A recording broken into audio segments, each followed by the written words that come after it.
entre la CELAC y la Unión Europea. Esto lo vimos en esta cumbre que se llevó a cabo estos últimos 2 días. Vamos a analizar este y otros temas que también destacan en la agenda internacional con Dylan Pereira, analista de la casa, quien siempre nos ayuda a entender todos estos asuntos que en la agenda internacional se van posicionando en los primeros lugares. ¿Cómo estás, Dylan? Muy buenas tardes, Natasha. Un placer saludarte a ti y a toda la audiencia de Brújula Internacional. Igualmente, saludos para ti, un placer como siempre tenerte. Fíjate, Dylan, esta cumbre pues llama la atención porque todos los esfuerzos por integrar a la Unión Europea y América Latina pues son importantes, ya que ha sido un proceso con muchas dificultades. ¿Cómo valoras estos 2 días de cumbre? ¿A qué consenso se llevaron? ¿Y cuáles fueron, digamos, los temas más conflictivos con respecto a esta cumbre? Sí, la gran premisa es que es una gran noticia que por primera vez desde los últimos 8 años se haya retomado al más alto nivel el diálogo político entre jefes de Estado y Gobierno, tanto de los 33 estados latinoamericanos y caribeños que conforman la CELAC, como los 27 Estados miembros de la Unión Europea. Esto tras un parón injustificado con un profundo abandono de ambas orillas del Atlántico a un diálogo birregional que es fundamental, sobre todo en un mundo en el que se debate una nueva autonomía estratégica, como lo ha planteado Bruselas en el seno de las instituciones comunitarias y que hoy pide la colaboración de América Latina como una alternativa a la nueva polarización al que se está apuntando el mundo, en este caso entre los polos de Washington y Beijing en el otro extremo.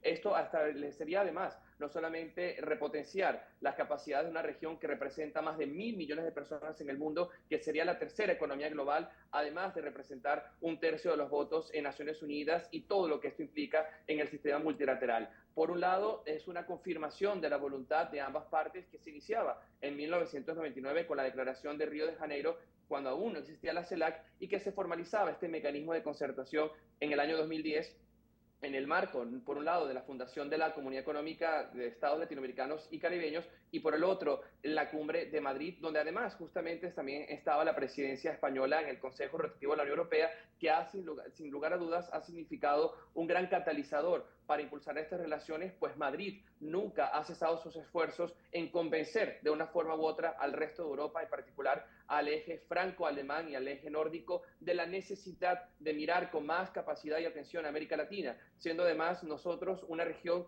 amplia de recursos y capacidades que podemos desarrollar en conjunto una agenda en el marco de desarrollo sostenible que tenga además beneficios para ambas orillas del Atlántico. Dylan, ¿consideras que la CELAC es el mecanismo más idóneo para finalmente lograr estos acuerdos con el bloque europeo? Sí, por un lado es importante mencionar que una de las grandes dificultades o de las grandes barreras que ha implicado este diálogo birregional ha sido precisamente la falta de unificación, si se quiere, de los mecanismos de integración en el lado latinoamericano. Como sabemos, tenemos diversos mecanismos, el CARICOM, la CELAC, la UNASUR, ha habido diversas formas de integración económica, política y diplomática, y esta falta de unidad en torno a un portavoz único frente a Bruselas ha sido una dificultad. Sin embargo, la CELAC en su conjunto es quizás el organismo más inclusivo porque además no tiene un motor tan ideológico como lo han tenido otros mecanismos de integración a lo largo de la última década. Esto por un lado, que además se ha revitalizado con la llegada de Lula da Silva. Y esto es algo que me gustaría destacar. Hemos visto en las diversas colocuciones con Ursula von der Leyen, si bien la presidencia o la copresidencia por parte de Rafa González como primer ministro de San Vicente de las Granadinas y presidente pro tempore de la CELAC, pero la voz cantante del continente la ha llevado el presidente Luis Ignacio Lula da Silva, no solamente para catalizar el proceso de negociación del acuerdo bilateral entre el Mercosur y la Unión Europea, sino también como una voz de integración latinoamericana que además ya había sido reafirmada en la cumbre de Brasilia del pasado mes de mayo, en el que convocó a todos los jefes de Estados sudamericanos y caribeños y que necesita este criterio unificado para poder negociar como una sola región de 650 millones de personas frente al mundo. La capacidad y el poder que significa la unión y la integridad territorial en América Latina nos hará más fuertes frente al consenso de Europa. Y creo que la Unión Europea ve con buenos ojos esta integración hacia la CELAC y la capacidad de desarrollar nuevos convenios. De hecho, uno de los principales acuerdos o frutos que se ha declarado en la declaración conjunta es precisamente financiar más de 135 proyectos en América Latina que representan cerca de 45.000 millones de euros. Por otra parte, Dylan, si revisamos todos estos acuerdos necesarios para ambas regiones, ¿cuáles son los más urgentes a los que se le debe poner especial atención?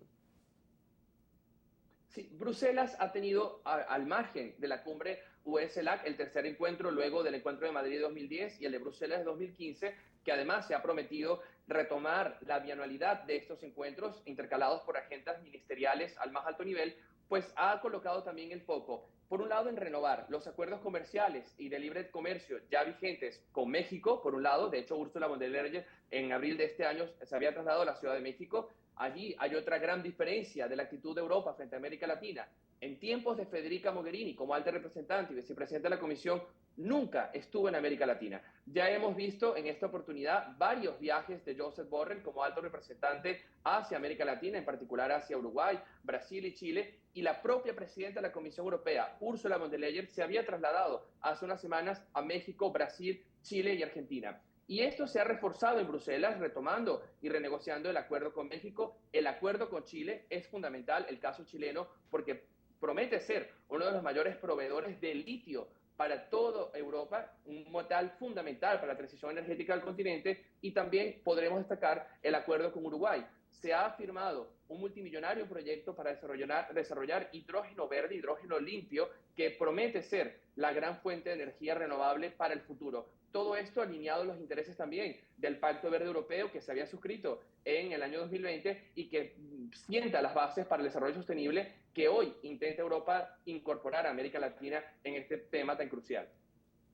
Hay otros temas que también requieren un análisis en todo, digamos, en todo el panorama internacional, y tiene que ver con otra cumbre que también dejó elementos importantes para el análisis, y hablo de la cumbre de la OTAN la semana pasada en Lituania, en Vilna, donde al parecer Ucrania no quedó muy satisfecha, el presidente Volodymyr Zelensky, con el acuerdo, la conclusión que allí se llegó. ¿Cómo valoraste lo que se discutió allí y de qué manera esto influye en el desarrollo de la guerra? Sí, la intención del presidente Zelensky en la cumbre de Vilna era obtener un calendario de adhesión claro de Ucrania a la OTAN. Pero hemos visto la reticencia permanente tanto de Washington como de Alemania en incorporar plenamente a Ucrania como un Estado miembro de la Organización del Tratado Atlántico Norte, porque a juicio del presidente Biden y del canciller Olaf Scholz, esto sería una declaración de guerra y obligaría en pro a lo que establece el artículo 5, el artículo 4 del Tratado de Washington, a la OTAN entrar en una situación bélica de frente a Rusia. Y esto es algo que desde la comunidad internacional y Occidente se ha evitado desde el primer momento. Y también es en cierta parte una desilusión para Ucrania, ya que la primera vez que se le prometió a Ucrania acceder a la OTAN había sido en la cumbre de Bucarest del año 2008. Y a día de hoy no existe un calendario claro de adhesión. Sin embargo, ha sido un espaldarazo claro de Occidente a Kiev en materia de cooperación política, diplomática y también en lo militar. Se ha reforzado en más de 15.000 millones de dólares el envío de armamento a Ucrania, y esto incluyendo municiones de racimo por parte de Estados Unidos, que además no ha estado exento de polémicas, incluso para los expertos del derecho internacional humanitario, y además el llamado a investigar los posibles crímenes de guerra y de lesa humanidad que se hayan podido perpetuar en el conflicto ucraniano. Creo que son dos puntos fundamentales a destacar y que guiarán además la agenda internacional en un momento en el que el mundo, de una forma u otra, está aceptando implícitamente la necesidad forzada y lamentable de convivir con la guerra en Ucrania en los próximos meses.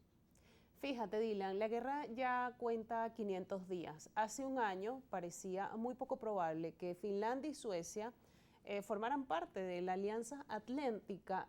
Esto finalmente se materializa con Suecia en esta cumbre. ¿Cómo valoras la entrada de estos dos países a la OTAN, resumiendo la incorporación de Finlandia en abril y ahora Suecia?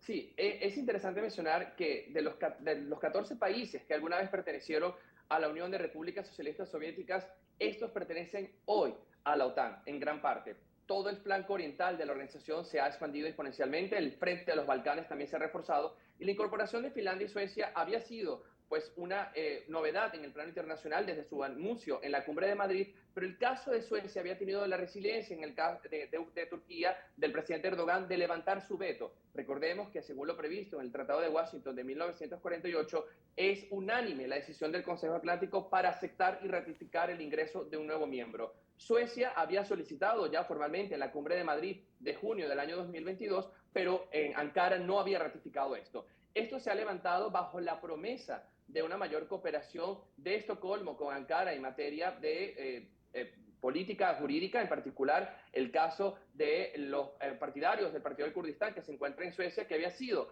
la gran petición de Ankara para el caso de Estocolmo, pero ha sido fruto, sin lugar a dudas, de una presión de la comunidad internacional, en particular de los miembros del G7, que han presionado de una forma u otra a Turquía para aceptar el ingreso. Además, también se coloca en la balanza las promesas de Bruselas de una forma u otra catalizar el proceso de cooperación y adhesión de Turquía a la Unión Europea, que ha sido un proceso de adhesión que ha demorado más de 15 años, puesto que Bruselas considera que Turquía no alcanza los estándares que están previstos en los criterios de Estocolmo, de Copenhague, en materia de Estado de Derecho, derechos humanos y de estabilidad macroeconómica.